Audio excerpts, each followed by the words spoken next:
இன்னைக்கு விஜயா வீட்டு சமையல்ல பாஸ்தா எப்படி செய்யறதுன்னு உங்களுக்கு சொல்லி கொடுக்க போறேன். இங்க பாருங்க, ஒரு குக்கர் எடுத்துக்கோங்க. நான் ஒரு 3 பேர் 4 பேர் சாப்பிட்ற அளவு செய்ய போறேன். ஒரு 4-5 ஸ்பூன் எண்ணெய்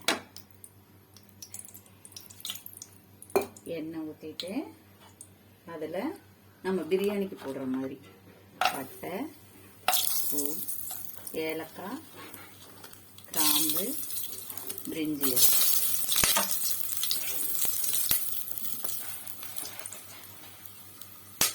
கல்பாசி இதெல்லாம் போட்டு நல்லா பொரியுது. இப்போ நம்ம ஒரு கொத்து ஒரு 3 வெங்காயம் வெட்டி வச்சுருக்கேன். நல்லா பொடிசா அதையும் போட்டு வதக்கிக்கலாம்.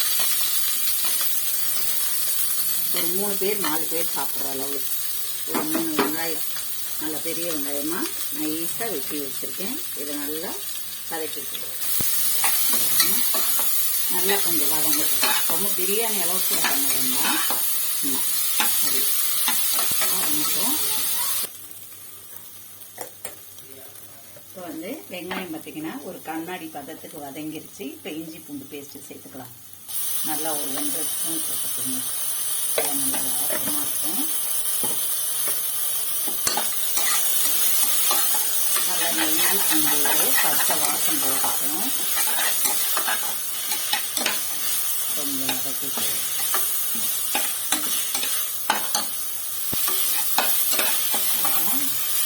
இப்போ நம்ம ஒரு 2 பச்சை மிளகா கீராத அப்படியே முழுசா வாசத்துக்காக சேர்த்துக்கலாம். கீராத அப்படியே போட்டு வதக்கிக்குவோம். ஒரு 4 தக்காளி அரைச்சி வச்சிருக்கேன். அதையும் இதோட சேர்த்துக்கலாம். உங்களுக்கு அரைச்சி பிடிக்கலன்னா நீங்க அப்படியே குட்டி குட்டியா கட் பண்ணி கூட சேர்த்துக்கலாம். அந்த தோல் இருந்தா பிள்ளைங்க எடுத்து வைப்பாங்க இல்லையா? இப்ப நம்ம தோல் இருக்காது, நம்ம அரைச்சி போட்டோம்னா அதுக்காக நான் அரைச்சி போட்டுருவேன். நல்ல தக்காளி கொஞ்சம் வதங்கி வரட்டும். அப்புறம் இதில் போடுற மசாலாலாம் போட்டுக்கலாம். நான் இப்ப குழம்பு மசாலா தூள் தான் போடுறேன். நீங்க வெறும் மிளகாத்தூள் கூட யூஸ் பண்ணிக்கிங்க. ரொம்ப அது காரமா இருக்கும்னு சொல்லிட்டு குழம்பு மிளகாத்தூள் தான் எப்பவும் யூஸ் பண்ணிருக்கு. பசங்க சாப்பிட்றதுக்கு கொஞ்சம் காரமாக இருந்தால் சாப்பிட மாட்டாங்க. அதை பற்றி எல்லாம் கலந்த குழம்பு மிளகாத்தூள் அது போட்டு அந்த எண்ணெயிலேயே ஒரு கிண்டி விட்டுருவோம். மிளகாத்தூள் குழம்பு மிளகாத்தூள் போட்டோம் இல்லையா? இப்போ கொஞ்சமாக மஞ்சத்தூள், கொஞ்சம் சிக்கன் மசாலா பவுடர், குழம்பு மசாலா இருக்கு இல்லையா? அது சும்மா ஒரு 1/2 ஸ்பூன் மாதிரி போட்டு, உங்ககிட்ட பிரியாணி மசாலா இருந்தா அதையும் கொஞ்சமா சேர்த்துக்குங்க. சும்மா ஒரு கொஞ்சம் இதெல்லாம் நிறைய போடக்கூடாது. சும்மா வாசத்துக்காக கொஞ்சமா இதை வதக்கி விட்டுட்டு நல்லா வதக்கிடுங்க.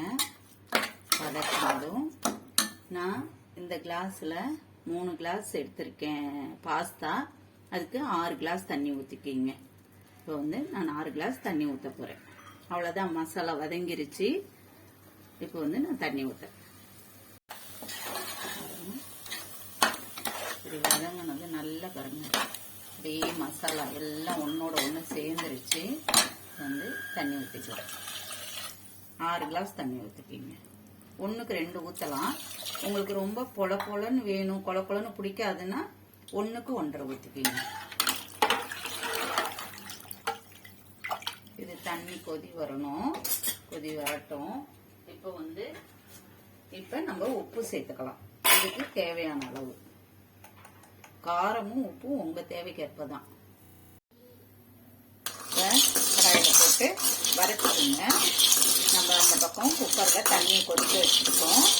இது ரொம்ப வறுக்கணும் இல்லை, லைட்டா வறுத்தா அந்த கொலப்பு தண்ணி இல்லாத அதுக்காக கொஞ்சம் அதே லைட்டா கருத்து மாறும். அந்த அளவு பாருங்க. இப்படி வறுத்து கொட்டியிருக்கேன். நான் ஒரு கழுவிட்டு தான் போடுவேன். உங்க இஷ்டம், நீங்க கழுவுதுனாலும் கழுவலாம், அப்படியே போடுறதுனாலும் போட்டுக்கலாம். நான் ஒரு கழுவிட்டு தண்ணி கொதிக்கும், அதில் போட்டுடலாம்.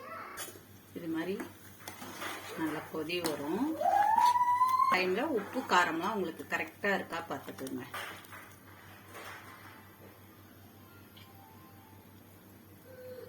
நான் போட்டது உப்பு உப்பு கொஞ்சம் பத்தலை.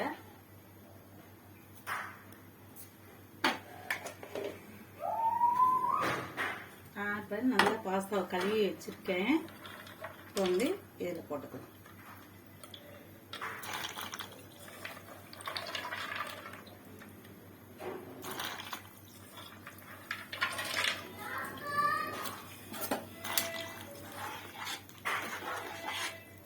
எங்களுக்கு கொஞ்சம் அந்த தண்ணியாக இருந்தால் பிடிக்கும், கொஞ்சம் அப்படியே கொலன்னு இருந்தால் பிடிக்கும்.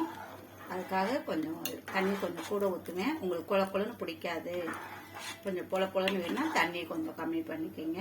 அவ்வளோதான். நம்ம குக்கர் மூடி வச்சு ஒரு 3 விசில் 4 விசில் விட்டிங்கன்னா பாஸ்தா ரெடி ஆயிரும். பாருங்க, இப்படி நல்லா கொதி வரும்போது நம்ம குக்கரை க்ளோஸ் பண்ணிடலாம்.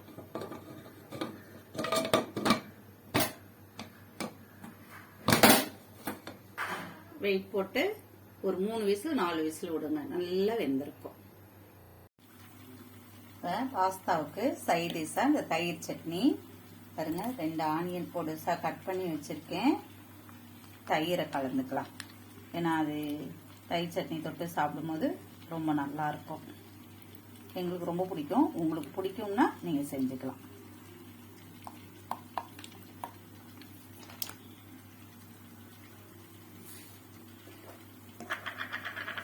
சால்ட் கொஞ்சமா போட்டு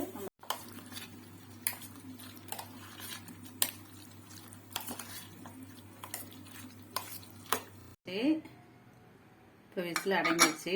நம்ம எடுத்து பார்க்கலாம். பாருங்க, எப்படி எங்களுக்கு இப்படி கொஞ்சம் ஜூஸியா இருந்தா பிடிக்கும். உங்களுக்கு ஜூஸியா பிடிக்காதுன்னு சொன்னாக்க கொஞ்சம் தண்ணியை கம்மி பண்ணிக்கிங்க. இப்படி சாப்பிடும்போது ரொம்ப நல்லா இருக்கும். இப்போ வந்து இது கூட வந்து டொமேட்டோ சாஸ் மேலே போட்டு சாப்பிட்டீங்கன்னா ரொம்ப நல்லா இருக்கும். நீங்க ட்ரை பண்ணி பாருங்க. கொத்தமல்லி இலை இருந்ததுன்னா மேலே தூவி விட்டுக்குங்க. என்கிட்ட இல்லை, நான் இன்னைக்கு போடலை. பாருங்க, நல்லா வெந்திருக்கு, பூ மாதிரி வெந்திருக்கு. குழந்தைங்க கூட சாப்பிடலாம், சின்ன பசங்க கூட சாப்பிடலாம். ஒன்றும் பாருங்க, ரெடி. அப்படியே நம்ம தட்டில் போட்டு ஸ்பூனில் சாப்பிடுங்க, ரொம்ப சூப்பராக இருக்கும். இது கூட தயிர் சட்னியோ எக்கு வேக வச்சு எக்கு வச்சு கூட சாப்பிடலாம்.